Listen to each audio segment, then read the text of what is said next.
Today we've got some threats to barrier, a child carrier. You need to come on down to the cellar. I got a whole freezer full of popsicles. And some Niles Ferrier. My God. What is that smell? Oh. That's the smell of desire, milady. God, no, it smells like a used diaper filled with Indian food. Oh. Did you just make up words so that you could rhyme them with the name Farrier? Just you sit down in that chariot. You've had it. I won't repair you this time. McClunky. All to come in Chapter 18 of Dark Force Rising.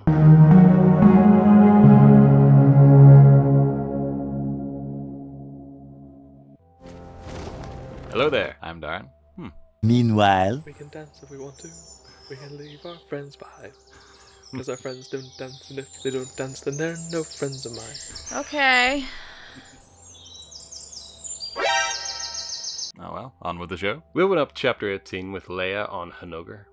The morning after Thrawn's ship had departed for Endor. She and Chewie had spent the early morning searching floor plans and maps, trying to find a plan of action that was more than just a complicated way of surrendering. Leia decides to take a break and go out for some fresh air. Chewie and Leia argue as they leave the Matriarch's house to a bustling village. Now in the comic, there's definitely some dodgy happenings going on over here. We all know when your local village elder grabs you by the shoulder and shoots you this look, then it's not just a game of sabacc they have in mind. Anyway, Leia barks back at her Wookiee companion, who had just gargled a sentence at her, that she knows there are risks, but everyone knows they're here, and no one has reported them yet. The empty sky, an unexpected gift. Thrawn's departure had been their first real break since they got to Honoghr. However, at this point, Leia is tying herself in knots. The thought of why Thrawn left after making such a big deal about Kabarak. Is this lull a trap? Just something she could see a Grand Admiral doing. Perhaps this was some sort of technical genius that she's not seeing. Either way, it was time to strike. Next move, spring the trap. Just then, fresh from her youth perusing, the matriarch approaches. "Lady Vader," she says. They share some awkward morning small talk, and the matriarch asks if they've made any progress in their plans. "Some," Leia replies, "but there's still a way to go." Meanwhile, the droids were busy working in the fields. The matriarch points out that 3PO has spent a long time with the droids, to which Leia says there's not very much for him to do. Leia asks if the land currently being worked on will allow the village to be self-sufficient, to which the matriarch says it's not enough. To Leia, the Empire's schemes were blatant and frustrating. She turns to Chewie and asks how long he thinks it would take those droids to decontaminate that much land. 8 years, he replied. That would put it right in the height of the war. The matriarch senses Leia's frustration and asks, "You still believe that the Grand Admiral's betraying us?" "I know he is. I just can't prove it," Leia replies. But Leia and Chewie need to leave Honoghr, and that means breaking into the spaceport at Nistau and stealing a ship. That should not be difficult for the daughter of Lord Vader, says the matriarch. To this, Leia grimaced, thinking of how the matriarch had snuck up behind them just now. "Stealing a ship won't be too hard," she said. "The difficulty is that we have to take Kabarak with us." "What did you say?" hissed the matriarch.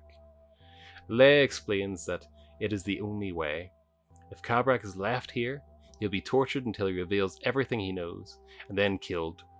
And perhaps along with his whole family, and they just can't allow that. "Then you face death yourselves," says the matriarch, "as the guards will not easily let Kabarak go." Leia is aware. They will just have to take the risk. To this, the old matriarch says that there is no honor in such a sacrifice. Leia, however, says that they do not do it for honor. She is doing it because she is tired of people dying for her mistakes.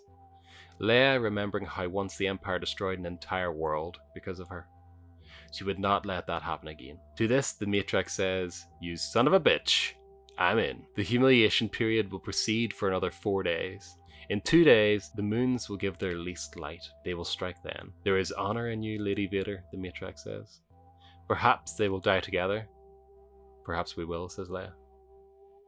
The matriarch then walks Leia back inside. There are still many things for her to learn about Nistau. We then switch to Winter's voice, flowing from the Lady Luck's comm system. I'm glad you called, she said. Winter gives Han and Lando the rundown of what's happening on Coruscant. Just the usual catfight between squid heads and camel people.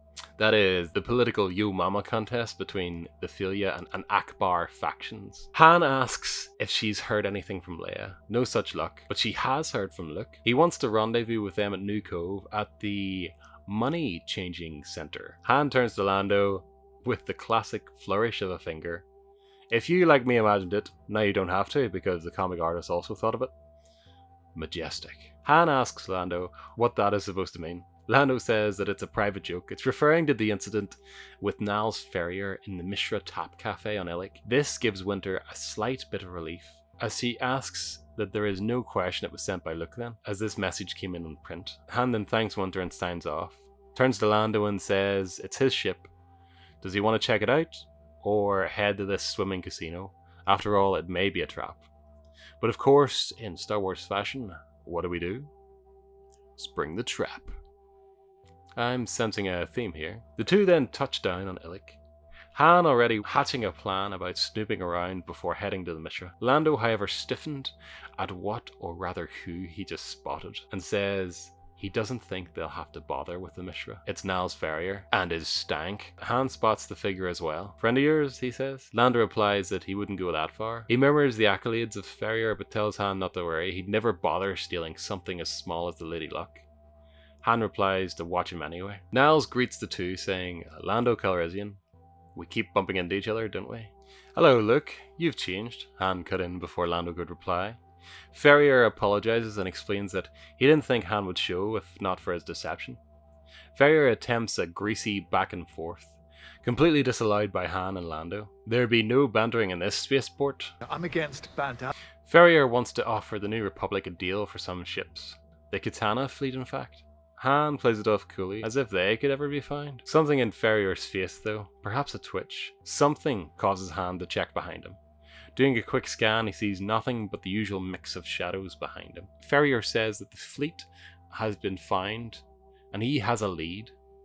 However, Ferrier says that the fleet has been found, and he has a lead.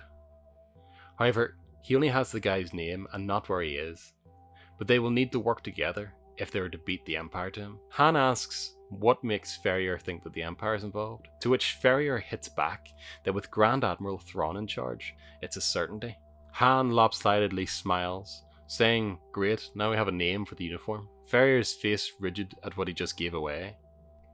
But Ferrier plays it off as free information. Cutting to the chase, Ferrier offers half of all the ships, with the option to buy the other half when they find them. However, Lando encounters that they'll take the name, and if it pans out, they'll make sure Ferrier is well paid for the information. Ferrier, however, says that's fine. They can go and try and do it on their own, sounding more hurt than annoyed. And with that, the two leave. Han was still considering the deal, however Lando said that he doesn't trust him. He gave up too easily. They do a quick scan and find the homing beacon Ferrier had placed on the hull of the Lady Luck. They quickly decide to drop it off at the Terrio system on their way to Pantolomin, as to not raise suspicion. Our final scene is back at the spaceport. Ferrier is talking with his Wraith, the shadow creature from the first time we met Niles. He asks, are you sure they won't find the second beacon?